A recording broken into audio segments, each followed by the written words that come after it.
Okay. Utah State head coach Jerrod Calhoun. Coach, we'll just start with thoughts on today's game. Yeah, really proud of the guys. I thought we played two really good halves. We got a little careless at the end of the first. We, took some bad shots. We got tired. I should have called a timeout. We had like 3 empty possessions. So partly it's on me, but to get 88 points, 27 assists, 12 turnovers, I thought we took, to heart our message. We wanted to P coverage. The big kid, Reynolds, wanted to have great attention on Reed. I think Reed is a really good player. So to take those two guys out of the game was a big part of our game plan. So forced a lot of turnovers, scored on those turnovers. And we got a great opponent coming in here Tuesday, guys. I'm telling you, they play the right way. I think it's the best team that we've played thus far early in the season. Phenomenal team coming in Tuesday. So as good as 10-0 feels, we got to have great resolve and great attention to detail the next 48 hours. That was really impressive in the second half. You had 16 assists on 16 field goals until Drake's basket with 40 seconds. Yeah, I thought we just sprayed the ball ahead, right? Like we just threw the ball ahead. It did a really good job of just looking for one another. When we got this team together, we just talked about we over me, just finding ways to win. We found ways, the last 3 or 4 games to win ugly. Tonight, I thought, we did a great job of boxing out and then just spraying the ball ahead, getting out and running. I think the hardest team to guard is a team that runs. And I thought Ian and Mason and Drake and Dex and, all these guys, Jordy, just look for one another. And they did a great job of that. Did you realize how close Mason was to a triple double? Yeah, I left him in on purpose. There was like 2 minutes to go in the game, and I took a lot of grief my first couple years at Fairmont State with some of the older fans that we had when I would leave guys in. But we ended up with like most points in a game by a single player. We ended up with most assists in a game by a single player. This all at the Division II I was at. I'm a player's coach. I believe in rewarding hard work and the players. Mason had 27, 9, and 9. I mean, give him a chance to get one more. I was going to take him out there with like 30 seconds and put Dayton Albury back in, but the kid's a beast. I mean, he's a warrior. I thought our guys did a great job screening for him. He came off ready to shoot. He read the screens really well. And when he gets it going like that as a coach, I just have to put him in the right position, make the right play calls, try to disguise a few things. But he does all the work, and he reads the defense and makes the shots. You mentioned the defense on Reed and Reynolds. I guess specifically Reynolds, where I don't know if your game plan could have gone much better, where you get him in foul trouble, he has a bunch of turnovers. What were you guys executing as far as the game plan there to stop him? I thought Albin and Carson Templin did a great job, man. Carson has played incredible for us. Albin had a great game tonight. Really proud of him, happy for him. We challenged him, I said, these guys are physical. This kid is 6'11", 285 pounds. So when he was going to catch the ball, he was going to see 2, right? He was going to see 4 hands at all times, not 2.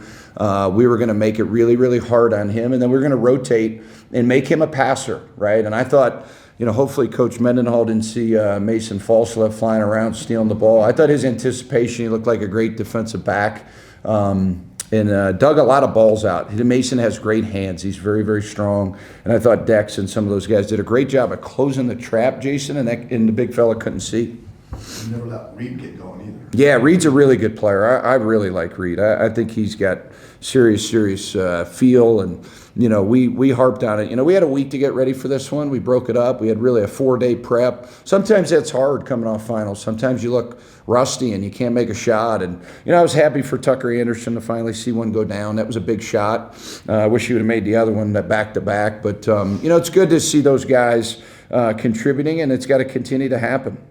Coach, only 6 threes with 27 assists. Talk about the selfless nature of this group. Yeah, I think it's I've said all along, this is a place where you can win at a high level consistency, and we've shown that, right, year after year. But these guys have the it factor, right? When they put the uniform on at Utah State, it means something. They get excited to see all their student body there, the herd at the game. And we never talked about, making history. It was never talked about all week. Certainly they have, social media, and they're reading what you guys are writing and people are tweeting. But it's about getting better each day, right? It's about enjoying the process. The outcomes will come if, you really take the process to heart and take the information. And I thought they did as good a job all year as really processing what we were trying to tell them as a coaching staff and carrying out that game plan. And you know, you think about all the programs or all the teams in this program, right? The number of coaches, the number of All-Americans, all-league guys, NCAA tournament teams, not one has ever started 10-0. So it's a test to we over me. It's not one guy doing it. It's not one coach doing it, right? It's everybody pushing in the same direction, and I think that's what makes us different. You had a lot of success with backdoor cuts offensively, attacking the backside of that defense. What did you see on the backside of that defense that made it a weakness you wanted to go after? Yeah, you know, we talked to them about their defense is like an egg, right? It's really hard on the outside. We got to soften it up on the inside. We got to get the ball side to side, but we have to get into middle splits. We have to get inside splits, and we got to put pressure on them with our cutting.